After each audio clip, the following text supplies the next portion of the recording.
सुप्रभात बच्चों, आपने इस चैप्टर का अध्ययन किया था। पाठ का नाम था वो भारतीय वसंत गीते। अब इसके प्रमुख शब्दार्थ हैं निनादे यानी गुंजित करो या बजाओ, मृदुम मानी कोमल, ललित नीत लीनाम सुंदर नीति से लीन, मंजरी मंजरी होती है आम के फूल, पिंजरी भूत माला पीले वर्ण से युक्त पंक्तियां, लसंती सुशोभित हो रही है।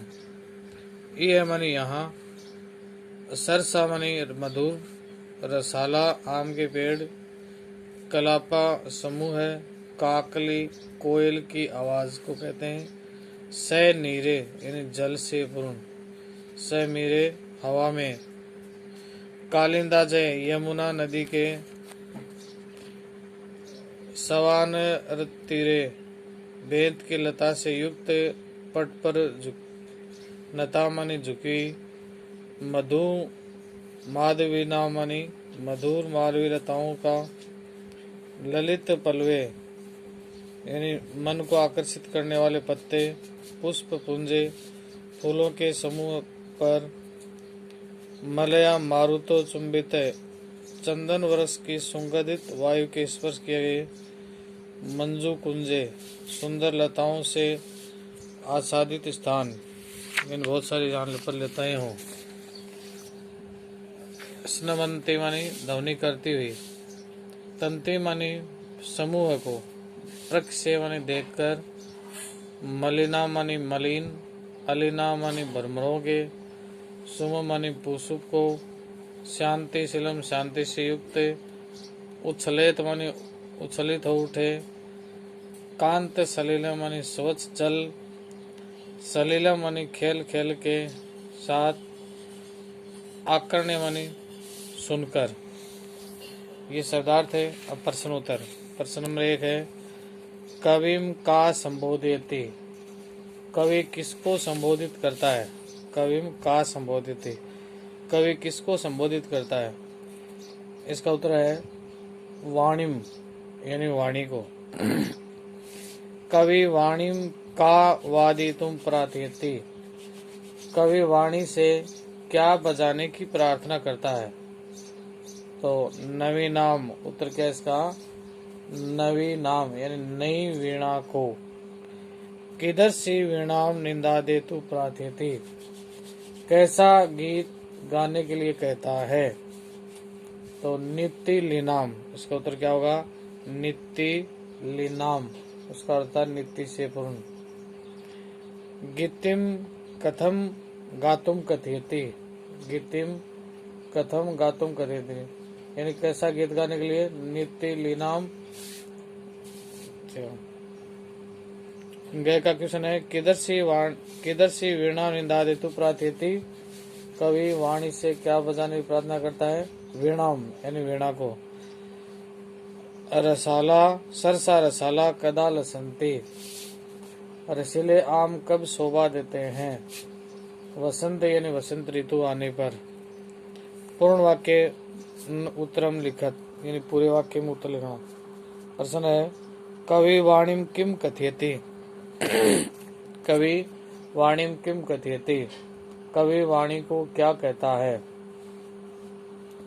इसका उत्तर है कवि वाणिम नवीनाम वीणाम निनादेतुम कथयति।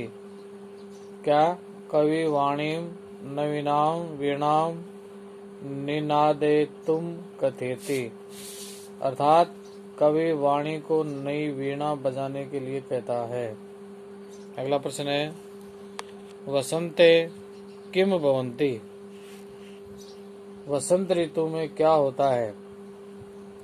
उत्तर इसका वसंते मधुर मंजरी भूतमाला सरसा रसाला लसंती, वसंते मधुर मंजरी भूतमाला सरसा रसाला लसंती, अर्थात बसंत में मधुर मंजरियों से पीले वर्ण से युक्त रसीले आमों के वृक्ष शोभा देते हैं। सलिलम तव वीणाम आकर्ण्यम कथम उचलेत, इसका मतलब है पानी तुम्हारी वीणा को सुनकर कैसे उछलता है। इसका उत्तर है तव वीणाम आकर्ण्य ललित सलिलम जलम उछलेत। तुम्हारी वीणा को सुनकर पानी खेल ही खेल में उछलता है। अगला क्वेश्चन है कवि भगवती भारती कस्या तीरे मधु माधव निताम नता पंक्तिम अवलोके वीणाम वीणाम वादितुम कथयति। मतलब इसका मतलब है कि कवि भगवती या भारती या सरस्वती के किस नदी के तट पर कहाँ मधु मावती की झुकी हुई पंक्तियों को देखकर वीणा को बजाने के लिए कहता है। इसका उत्तर है कवि भगवती भारती। कवि भगवती भारती कलिंदा आत्म जाया। क्या है? कलिंदातम जाया सवा नीर तीरे मधु माधव वीणाम नताम पंक्तिम अवलोक्य वीणा वादितुम कथयति। दोबारा सुनो।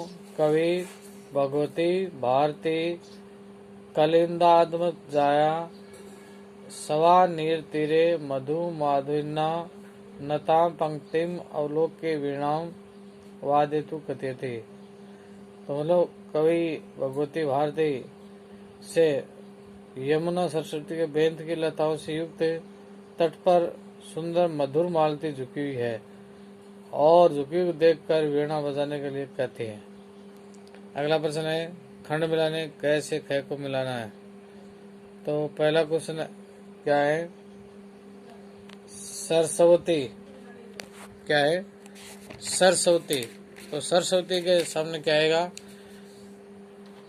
तीरे यानी वाणी। धीरे धीरे खाना तो इस जगह आएगा वाणी। आम्रम। आम्र का मतलब होता है रसाल। फिर पवनम। पवन है। पवन का क्या होता है? समीर।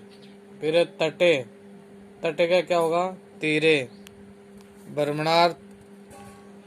बर्मणार नाम इसका होगा अलिनाम। निम अधोलिखित पदानि प्रयुक्त संस्कृत भाषाया वाक्य रचना करो। तो इन शब्दों के संस्कृत में वाक्य लिखने वो बच्चे आप खुद बनाना। प्रथम श्लोक से आसे हिंदी भाषा और आंग्ल भाषा व लिखित। तो पहला श्लोक क्या? सारे श्लोकों को हिंदी भाषा में आपको लिखने हैं। अधोलिखित विलोम पदानि लिखित के विलोम सब लिखने। कठोरम। कठोरम का क्या होता है? कोमलम। फिर कटु। कटु का होता है मृदु। फिर शीघ्रम का होता है विलंब। प्राचीन का होता है नवीनम। वीणा मानी सरस यानी नीरस। नीरस का क्या होगा? सरस। तो इस प्रकार है बच्चों अपनी इस किताब के प्रश्नोत्तर भी कंप्लीट हो गए और हिंदी अर्थ व्याख्या सब कुछ हो गया। अब अगले पाठ के लिए आप तैयार रहे। तब तक के लिए आपको बहुत बहुत